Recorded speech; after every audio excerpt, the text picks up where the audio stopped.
प्यारे बच्चों, आज हमारी कक्षा 10वीं का विज्ञान में दूसरा चैप्टर है। इस चैप्टर का नाम है अम्ल, क्षार तथा लवण। आज हम इस चैप्टर को बहुत ही विस्तार पूर्वक पढ़ेंगे।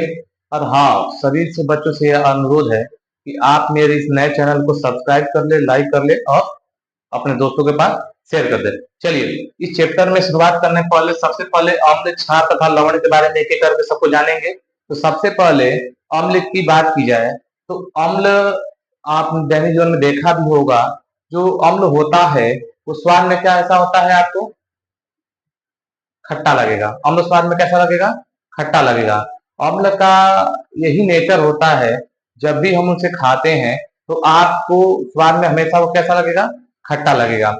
और गुण कह सकते ये भी है कि जब अम्ल को हम पानी में क्या करते हैं, मिलाते हैं, तो उसमें से H प्लस आयन अलग हो जाता है और बाकी के प्रोडक्ट अलग हो जाता है। तो आइए सबसे पहले हम अम्ल की परिभाषा देखते हैं। क्या लिखेंगे अम्ल की परिभाषा में? सबसे पहले तो हम लिखेंगे, यहाँ पे हमारा हेडिंग होगा। सबसे पहले तो क्या होगा? अम्ल। अम्ल के बारे में सबसे पहले जानेंगे। तो हमने क्या बताया अभी कि वे पदार्थ जो जलीय विलयन में वे पदार्थ जो जलीय विलयन में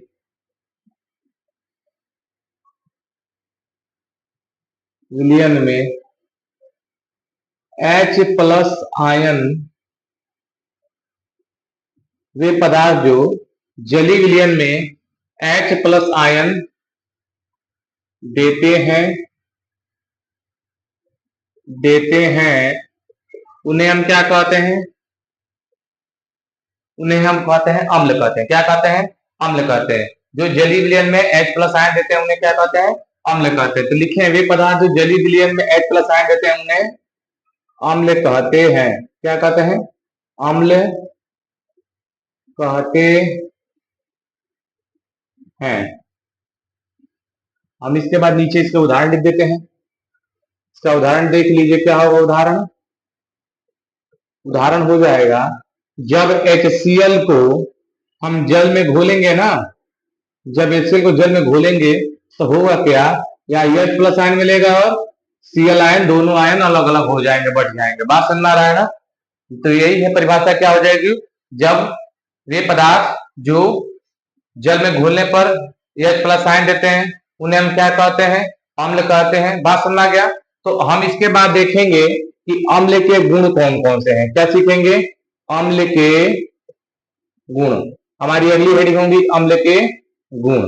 सबसे पहले ये जानेंगे अम्ल के गुण कौन से होते हैं। ये मेरी अगली हेडिंग होगी। तो सबसे पहले अम्ल का गुण क्या आएगा? अभी हमने स्टार्टिंग में ही बताया कि अम्ल क्या होता है? अम्ल स्वाद में खट्टा होता है। लिखेंगे गुण में, अम्ल स्वाद में खट्टा होता है। सबसे पहला चीज क्या है? अम्ल स्वाद में क्या होते हैं? खट्टे होते हैं। ये स्वाद में क्या होते हैं? खट्टे होते हैं। और दूसरा इसका गुण क्या है? अम्ल जलीय विलयन में अम्ल जलीय विलयन में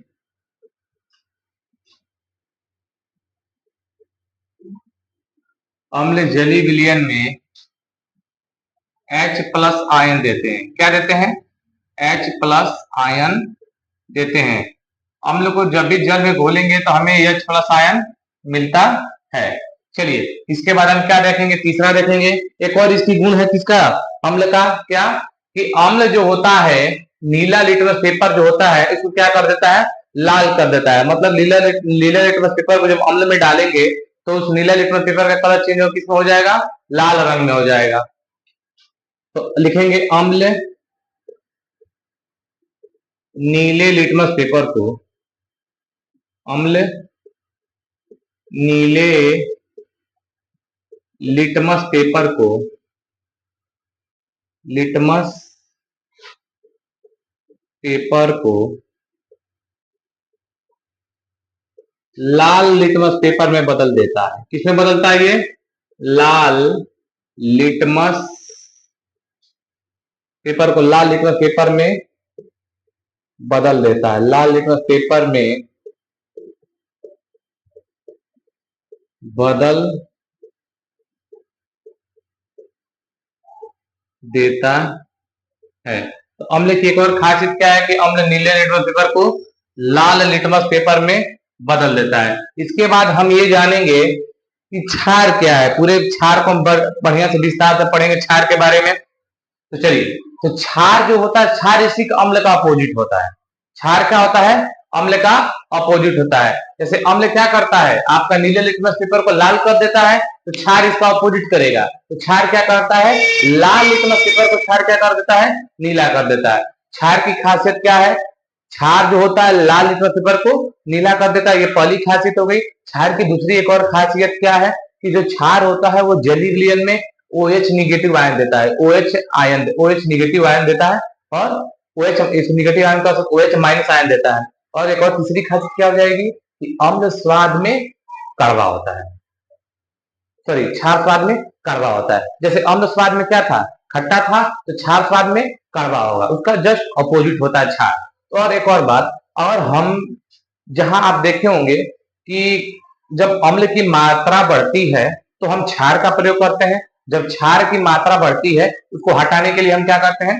अम्ल का प्रयोग करते हैं। जैसे आप जब भी किसी शादी उदी या किसी फंक्शन में जब दबा के खाना खा लेते हैं, तो होता क्या है, हमारे पेट में क्या होता है? कब्ज बन जाता है। उस कब्ज को दूर करने के लिए हम क्या करते हैं? इनो का प्रयोग करते हैं, या फिर एक दवा आता है मार्केट में जिसको कहते हैं मिल्क ऑफ मैग्नीशिया।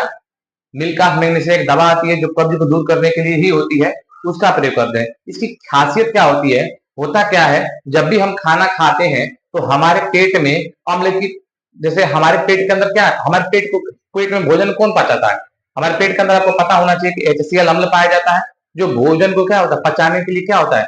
सहायक होता है। तो होता क्या है, जब ज्यादा खाना जाता है तो उच्च HCl अम्ल ज्यादा मात्रा में निकलने लगता है उसको जल्दी से पचाने के लिए। तो जब ज्यादा मात्रा में HCl अम्ल निकलने लगता है तो क्या होता है? आपको पता है HCl अम्ल बहुत ज्यादा खतरनाक होता है। HCl अम्ल बहुत ज्यादा खतरनाक होता है। यदि HCl अम्ल किसी के ऊपर छिड़क दिया जाए, उसका पूरी बॉडी जल जाएगी। तो आप कल्पना कीजिए, वही HCl हमारे अंदर पेट में है, लेकिन वो हमारे पेट के तराइयों पर सटा हुआ है। जिस जब भी हम क्या होता है, जब भी हम भोजन करते हैं, ज्यादा खाना खाएंगे तो ज्यादा मात्रा में उसको क्या करेगा? पचाने के लिए ज्यादा मात्रा में HCl निकलेगा। तो होता क्या है, ज्यादा भोजन करने से हमारे पेट में क्या होता है? ज्यादा HCl मात्रा निकलने लगती है। अब हमारे पेट में क्या होता है? वो जो मोटी परत होती है पेट की, उसमें जलन चालू हो जाता है। उस जलन को दूर करने के लिए हम क्या करते हैं? वो तो HCl अम्ल है, उसको दूर करने के लिए हम क्षार का प्रयोग करते हैं। क्षार के रूप में हम इनो का, या फिर जो दवा होता है मिल्क ऑफ मैग्नीशिया, उसका प्रयोग किया जाता है। तो होता, आप इससे बात समझ गए होंगे, जब भी अम्ल की मात्रा बढ़ेगी तो हम किसका प्रयोग करेंगे? क्षार का। जैसे हम सुबह में मॉर्निंग टाइम में हम ब्रश करते हैं। ब्रश क्यों करते हैं? क्योंकि हमारे मुंह में क्या होता है? अम्ल की मात्रा बढ़ जाती है। इसको दूर करने के लिए हम क्षार, क्षार क्या होता है, सॉरी कोलगेट क्या होता है? क्षार ही होता है। कोलगेट याद रखिएगा, कोलगेट में जो भी कोलगेट आते हैं वो सारे कोलगेट क्या होते हैं? क्षार होते हैं। चाहे डाबर हो गया, चाहे जैसा भी, सब क्या आते हैं किसके अंदर? चाहे क्लोजअप हो गया, जो भी है कोलगेट, वो क्षार में आता है। होता क्या है, हमारे मुंह में क्या होती है? अम्ल की मात्रा बढ़ जाती है, जिसको दूर करने के लिए हम किसका प्रयोग करते हैं? क्लोजअप जैसे, डाबर जैसे क्षार का प्रयोग करते हैं, जिससे उसकी मात्रा क्या होती है? घटने लगती है। सेम ये बात याद रखिए, जब भी अम्ल की मात्रा बढ़ेगी तो हम क्षार का प्रयोग करेंगे, और जब भी क्षार की मात्रा बढ़ेगी तो हम अम्ल का प्रयोग करते हैं, जिससे स्थिति क्या होती है? सामान्य हो जाती है। चलिए इसको नोट डाउन कर लीजिए, इसके बाद हम क्षार पढ़ाते हैं।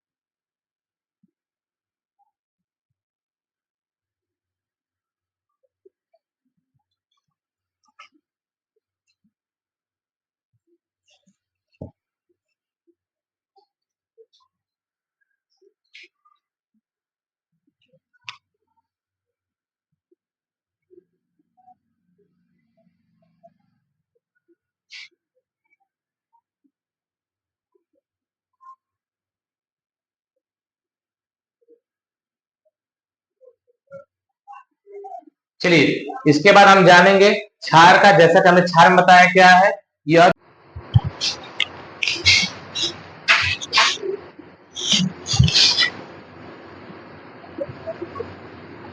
OH माइनस आयन देते हैं, क्या कहलाते हैं, क्षार कहलाते हैं। क्या कहलाते हैं, क्षार कहलाते हैं।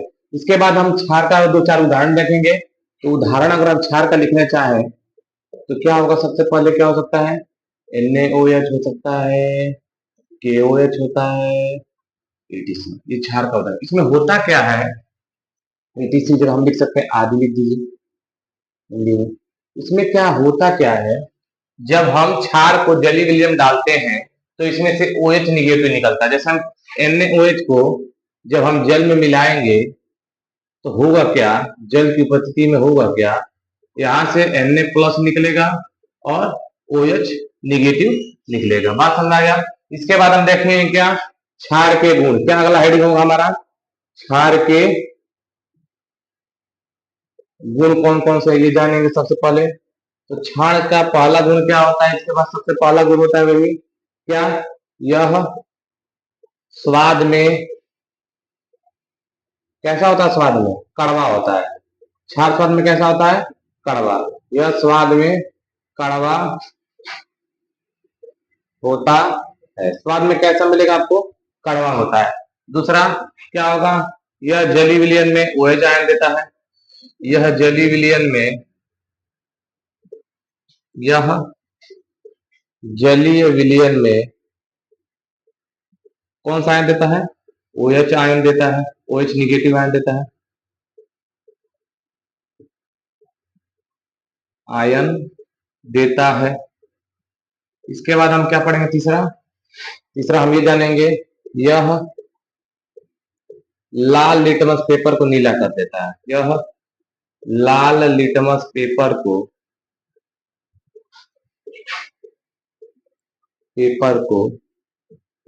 नीला कर देता है। यह लाल लिटमस पेपर को नीला कर देता है, इसकी यह खासियत है। यह लाल लिटमस पेपर को नीला कर देता है, कौन, आपका क्षार। इसके बाद से हम ये जानेंगे कि अम्ल कितने प्रकार के होते हैं। इसके बाद से है अम्ल के रासायनिक गुण, एक एक करके सबके बारे में जानेंगे। यहां तक इसको नोट नोट कर लीजिए।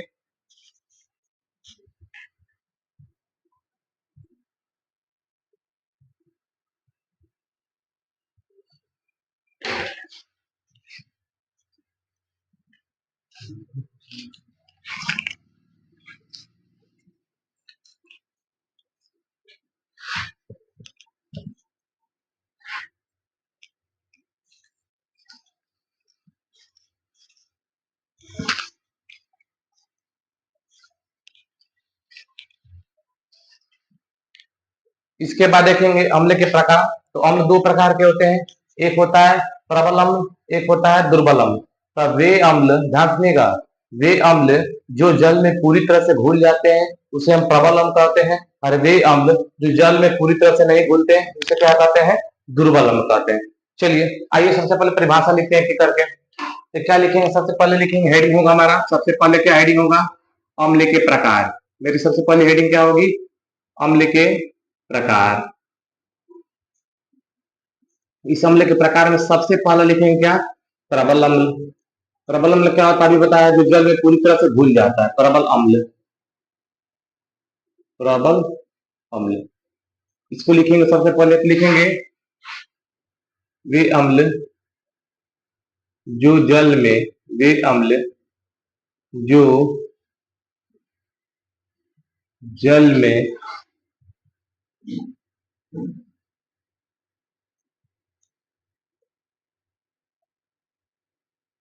पूरी,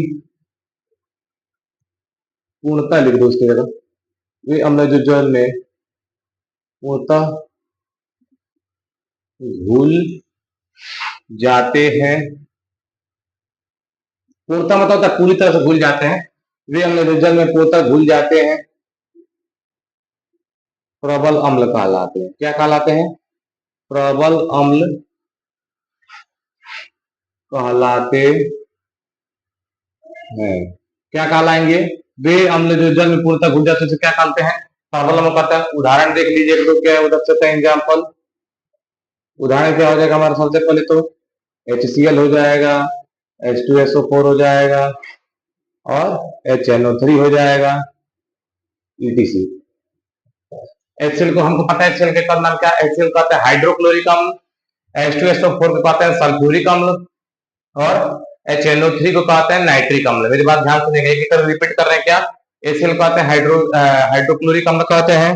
इसके बाद से क्या होता है आपका, H2SO4 को कहते हैं क्या, सल्फ्यूरिक अम्ल। और इसके बाद से HNO3 क्या कहते हैं, नाइट्रिक अम्ल, नाइट्रिक अम्ल। चलिए इसके बाद से हम देखेंगे क्या, अगला हमारा दूसरा क्या रहेगा, दुर्बल अम्ल। दूसरा प्रकार है ना ये अम्ल का, क्या है, दुर्बल अम्ल। इसके बारे में हम देखेंगे दुर्बल अम्ल क्या होता है। तो वही होता है वे अम्ल जो वे अम्ल जो जल में पूरी तरह से, या पूर्णतः नहीं घुलते लिख दीजिए सबसे बेहतर तो, वे अम्ल जो जल में पूर्णतः पूर्णतः नहीं घुलते हैं,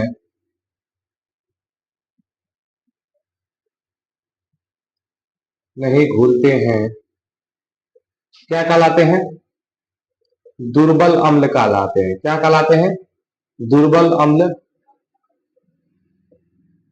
कहलाते, दुर्बल अम्ल कहलाते हैं। मतलब जो जल में पूरी तरह से नहीं घुलेंगे उसे हम क्या कहेंगे, दुर्बल अम्ल कहेंगे। इतनी बात याद रखिएगा। चलिए अगर हम उसका उदाहरण लिखना चाहें दुर्बल अम्ल तो क्या लिखेंगे, उदाहरण लिख लिया जाए, HCN, इसको कहते हैं हाइड्रोजन साइनाइड, बहुत सारे हो जाएंगे, HCN हो गया, ये ले लीजिए, एसिटिक अम्ल ले लीजिए, ETC ले लीजिए। बस हम ETC मतलब इत्यादि बहुत सारे हो सकते हैं। यहां तक बात समझ में आ गया। इसके बाद से हम देखेंगे अम्ल के रासायनिक गुण कौन कौन से हैं। इसके बाद हमारा अगला हेड होगा अम्ल के रासायनिक गुण। अगला हेडिंग होगा हमारा अम्ल के रासायनिक गुण।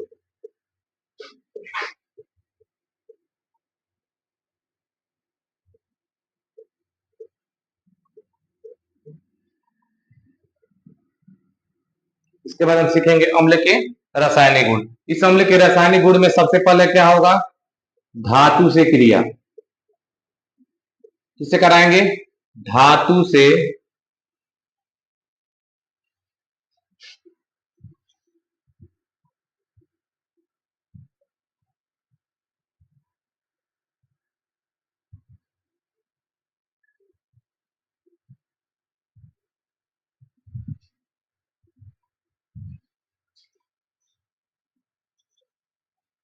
क्या होगा, धातु से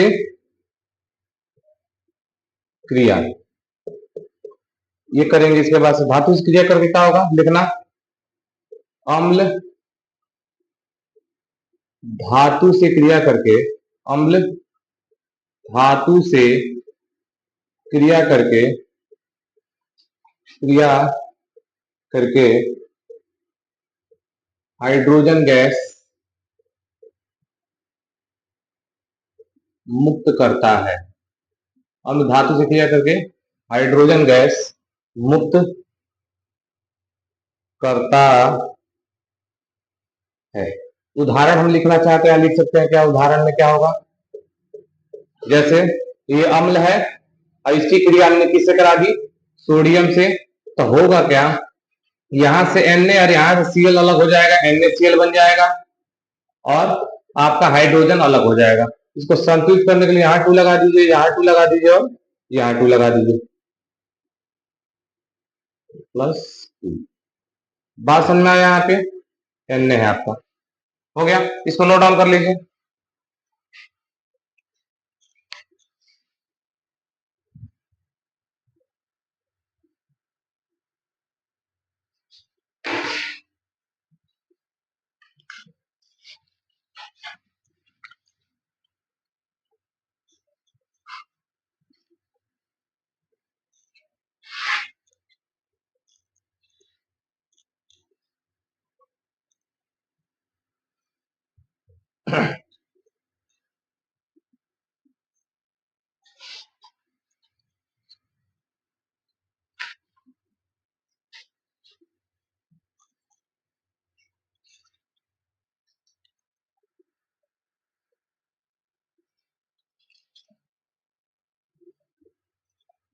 चलिए अब इसके बाद जानेंगे कि पीएच पैमाना क्या होता है।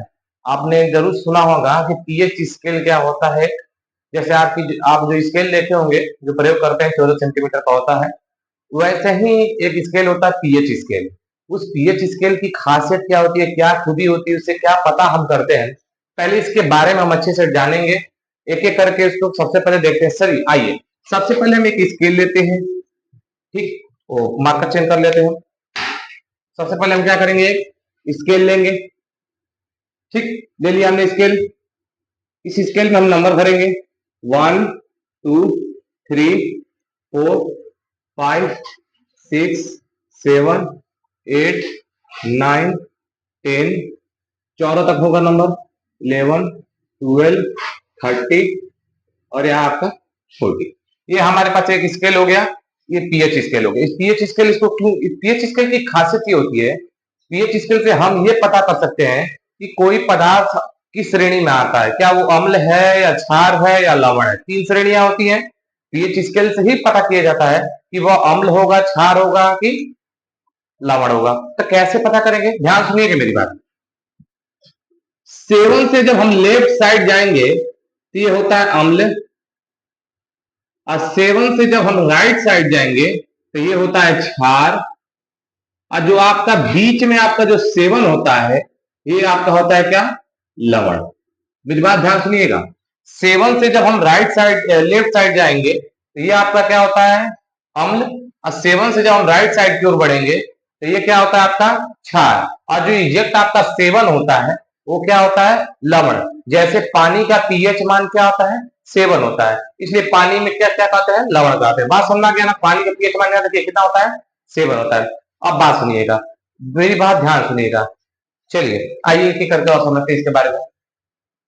ध्यान सुनिएगा, जो जितना ज्यादा इस पीएच स्केल में आगे की ओर रहेगा, मेरी बात ध्यान सुनिए, जो जितना ज्यादा पीएच स्केल में आगे की ओर रहेगा वो उतना ही ज्यादा प्रबल अम्ल होगा। मतलब कोई इतना मजबूत अम्ल तभी माना जाएगा, मान लीजिए किसी कोई पदार्थ है जिसका अम्ल का मान है 1, कितना है 1, और किसी का है 4.5, तो इस पीएच स्केल में सबसे आगे कौन है, एक है।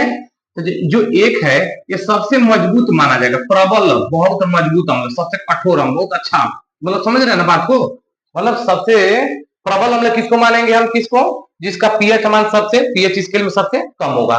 मतलब अगर इन दोनों में तुलना किया जाए, अब बोले तो दोनों में खतरनाक अम्ल कौन है, तो हम इसको कहेंगे, क्यों, ये पीएच पैमाने पे सबसे आगे आ रहा है। तो जो पीएच पैमाने पे सबसे अम्ल अम्ल के लिए बात है ये, अगर पीएच पैमाना पे अम्ल सबसे करीब होगा, पीएच आगे होगा, वो सबसे खतरनाक होता है। बात समझा गया ना। तो यहाँ एक जो होगा इसको प्रबल अम्ल कहेंगे, मतलब ये बहुत ज्यादा खतरनाक की श्रेणी में आएगा, और जिसका कम होगा वो थोड़ा कम खतरनाक होगा।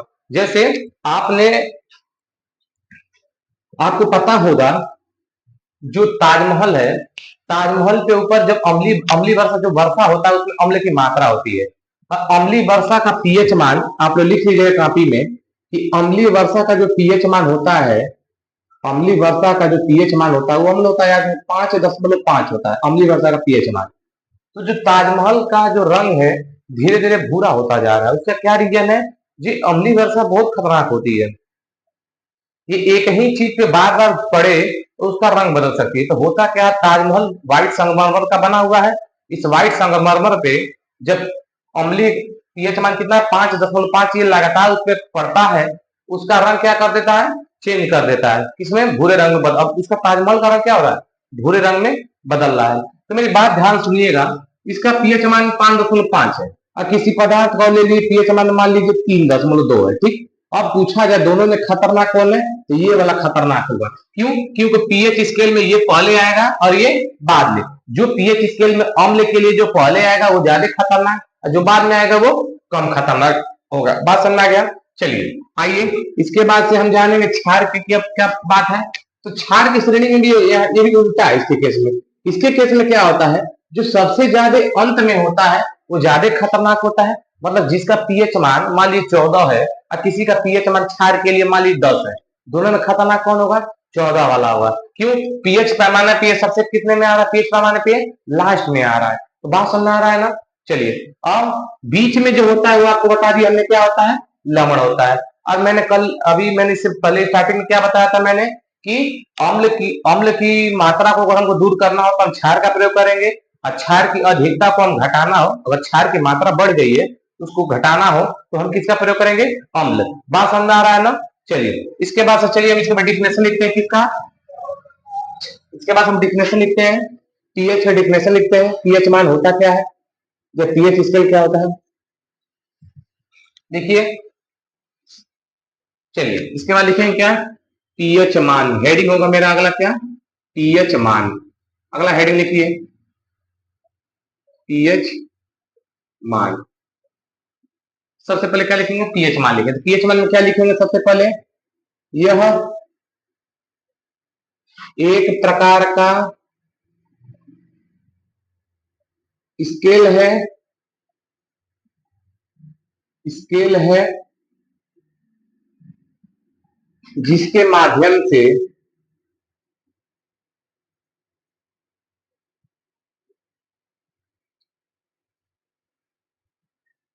जिसके माध्यम से हम अम्ल, क्षार तथा लवण को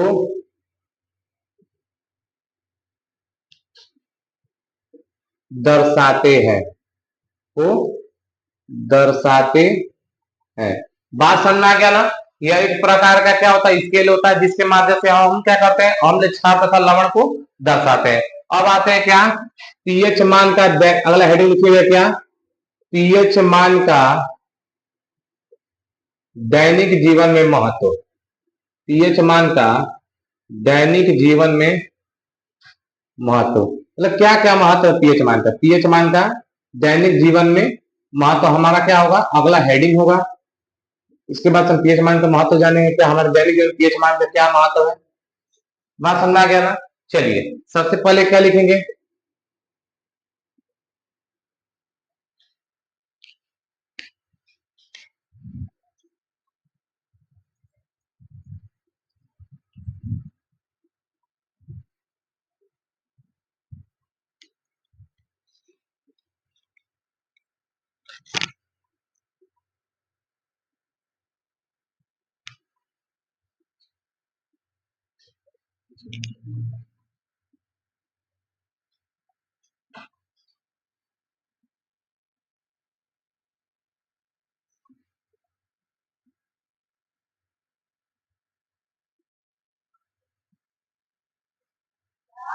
हाँ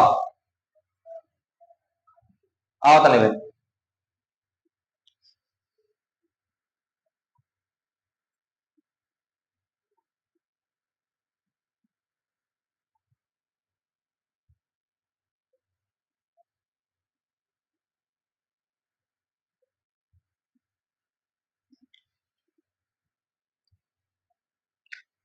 चलिए पीएच मान का दैनिक जीवन में महत्व देखते हैं। देखिए तो पेट में हाइड्रो हाइड्रोक्लोरिक अम्ल की उपस्थिति, पेट में हाइड्रोक्लोरिक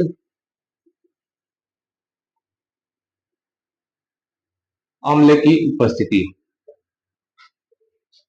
अम्ल की उपस्थिति, पेट में हाइड्रोक्लोरिक अम्ल की उपस्थिति। चलिए हमारा क्या है? अगला टॉपिक है। तो आइए इसमें जानते हैं क्या होता है। सबको पता है कि हमारे पेट में, हमारे अमाशय में जहां भोजन पचता है वहां HCl अम्ल पाया जाता है, जिसकी सहायता से हमारा भोजन क्या होता है? अच्छे से क्या होता है? पकता है। बात समझ आ गया ना? तो मेरी बात ध्यान सुनिएगा। जो HCl अम्ल होता है वो हमारे पेट में क्या कार्य करता है? भोजन को पचाने का कार्य करता है। बात समझ आ रहा है ना? तो आइए सबसे पहले हम क्या लिखेंगे? लिखेंगे हमारे पेट में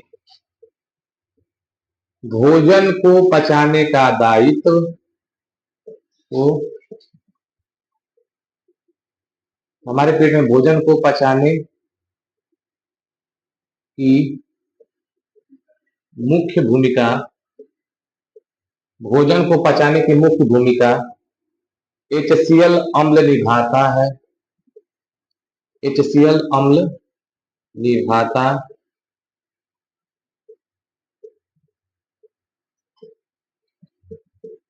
कभी कभी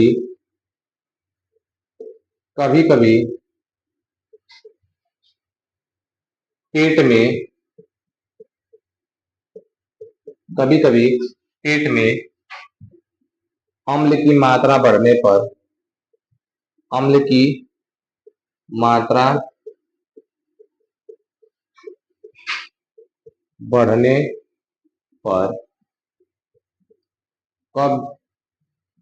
पर कब्ज या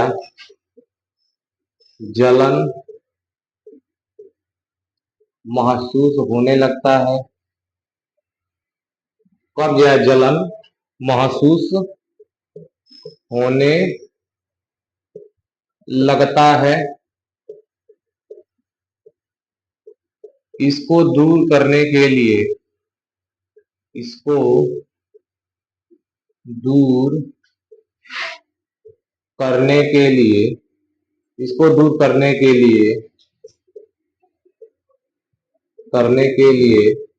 हम मिल्क ऑफ मैग्नीशिया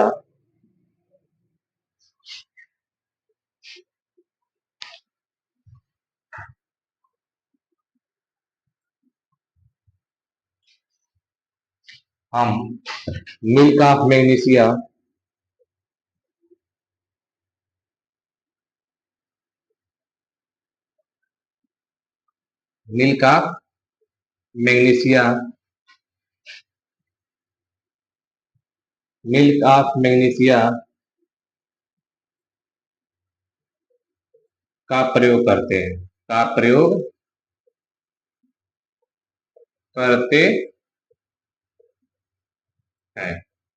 बात समझ में आ गया ना? इसको आप नोट कर लीजिए बहुत अच्छे से।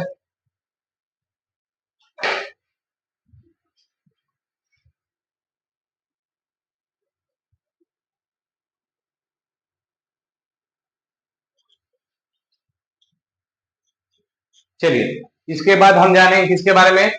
लवण के बारे में जानेंगे। चलिए देखिए लवण क्या होता है, ध्यान सुनिएगा। अगला हमारा क्या हेडिंग होगा? लवण। क्या होगा? लवण। तो लवण होता क्या बेसिकली, जब हम अम्ल तथा क्षार को आपस में मिलाते हैं तो क्या बनता है? लवण। ध्यान सुनिएगा, जब अम्ल और क्षार आपस में क्रिया करते हैं तो क्या बनता है? लवण बनता है। लिखेंगे परिभाषा में क्या? जब अम्ल तथा क्षार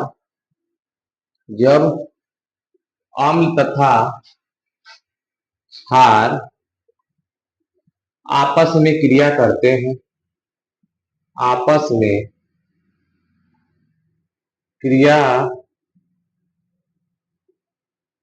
जब अम्ल तथा क्षार आपस में क्रिया करते हैं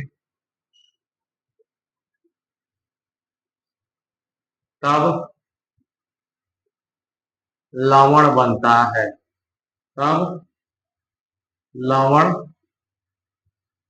बनता है। उदाहरण क्या लिखेंगे?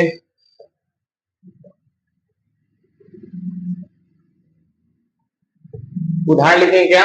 एक आप अम्ल ले लीजिए, HCl हो गया। बात समझ में आ गया ना? और आप एक ले लीजिए क्या? क्षार को ले लीजिए, NaOH ले लीजिए। होगा क्या? मेरी बात सुनिएगा ध्यान से। यहां से Na और यहां से Cl निकलेगा तो क्या होगा? NaCl। मेरी बात ध्यान सुनिएगा, यहां से OH है और यहां से एक H है। ध्यान सुनिएगा, यहां से OH और यहां से H, OH और H बच रहा है ना, H और H मिलकर कितना H हो जाएगा? 2H हो जाएगा और एक O बच रहा है। तो यहां लिख लेंगे क्या? H2O। तो जो NaCl प्राप्त हुआ है यही आपका क्या है? लवण है। बात समझ में आ गया ना? जब अम्ल तथा क्षार आपस में क्रिया करते हैं तब क्या बनता है? लवण बनता है। हमने उदाहरण लिख दिया। चलिए आज के लिए इतना ही। कल हम इसके बारे में और अध्ययन करेंगे। आप इसके बाद साधारण नमक बनाने की विधि सीखेंगे। बहुत सारे टॉपिकों के बारे में क्या किया जाएगा? बहुत विस्तार पूर्वक अध्ययन किया जाएगा। और हाँ, सभी बच्चों से निवेदन है कि आप इस चैनल को जितना से ज्यादा हो सके उतना शेयर करें, सब्सक्राइब करें और सपोर्ट करें। चलिए धन्यवाद।